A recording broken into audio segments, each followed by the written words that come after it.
Welcome back. My name is Adam, ring announcer, wrestling fan, and budget collector here in the Mountain State. And with it being Lex Luger's birthday, I decided I would do a quick video and go through some collectibles as they relate to the career of Lex Luger in about three eras. There's the early 90s, there's the mid 90s, and then the late 90s. And he was a top guy throughout all of those eras. And in 1991, I had just started watching wrestling. It was late 1991, and one of the most significant things in my memory is when Ric Flair jumped to WWF, right, and started parading around with the big gold as the real world's champion. And even as a youngster, right then, I was 9 or 10 years old, I realized, like, wow, this is a big deal. Meanwhile, over on the other channel, Lex Luger was the world champion. And I found out much later, through the magazines and everything, which is how you kept up back then. That's how you kept up with what was happening. It's the only reason I knew Lex Luger was a former Four Horseman. They never would have said that on WWF in that time period. They never would have said, oh yeah, a past US champion and former WCW champion. They never did that. Just like with Ric Flair, there was no mention of the NWA, no mention of the Four Horsemen, just that he was the real world's champion. You know, there were all these implications, but nothing was ever specifically said about the other companies back then. Meanwhile, over in WCW, they dealt with Flair's departure by inserting Barry Windham into the world title match. Luger was the #1 contender to Ric Flair's belt. They went into a cage match, and it was in that match that Lex Luger became the heel version of the total package. Adopted Harley Race as his manager. He had a new attitude, and he finally reached his pinnacle and he won the WCW championship.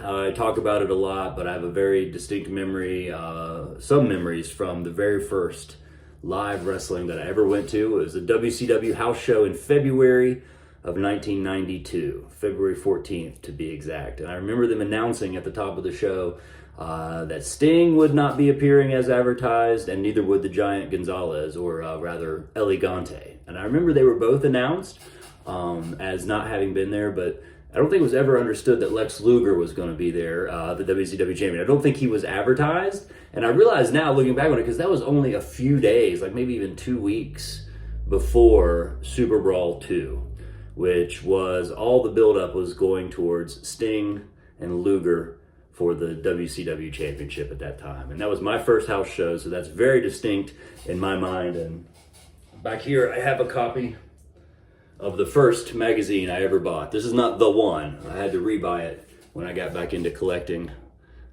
This magazine is the one I bought at that house show, and I read through it immensely. It must have been the first magazine, the first wrestling magazine I ever owned, and that's why it's in a frame. This one means a lot to me. But as you can tell, in 1991, they were putting all their bets were on Lex Luger. They were betting on Lex and Sting to a degree. But as you can see, I already showed you he's on the cover of one magazine. Here he is as the 1991 Wrestler of the Year. He started the year as U.S. champion, ended it as the WCW champion, and he was on the cover of the very first WCW comic book. And this is one of the autographs I had Lex Luger do last time he visited All-Star Wrestling. This is issue #1, Lex Luger in his heel persona, as you can see, signed right there. Shout out to my buddy Tim, who found this for me like a few days before Lex's appearance with us. And you can also see he is all over this merchandise catalog.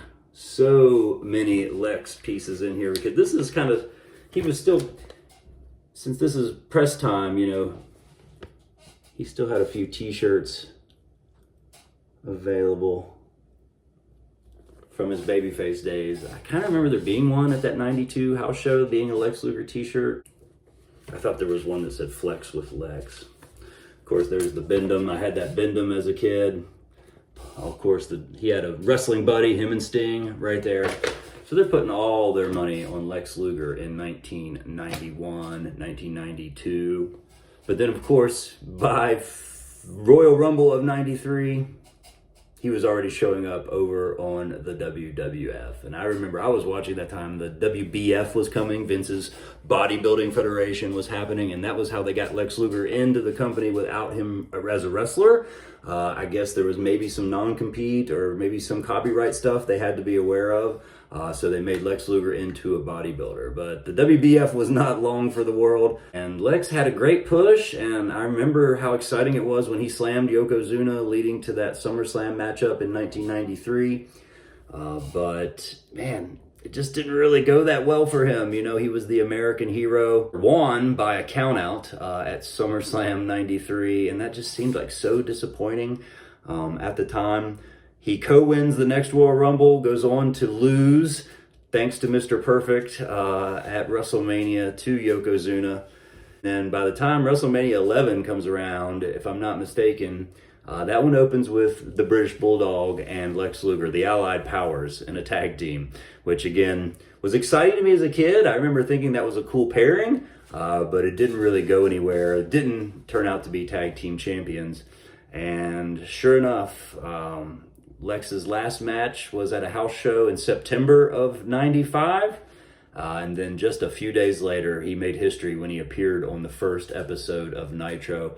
Another legendary moment, perhaps the most famous moment in Lex Luger's career, showing up on that first episode of Nitro in the big white puffy shirt and setting off the Monday Night Wars. Like, that was the kickoff. That's how we all knew, like, oh, wow, Lex Luger showed up on Nitro? Whoa, I thought he was in WWF, you know, and that's basically what would set off the Monday Night Wars and set the precedent for surprises that Nitro would have to try to live up to. They were constantly trying to come up with surprises, whatever it took to one-up the WWE.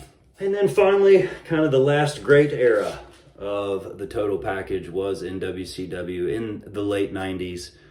This is during his NWO reign. This was a pop-up from, what is it called? 1999, Real Action pop-up. I had the total package sign this one as well when we met him at ASW. He was still way over here, member of the Wolfpack. You can see him there with Hogan.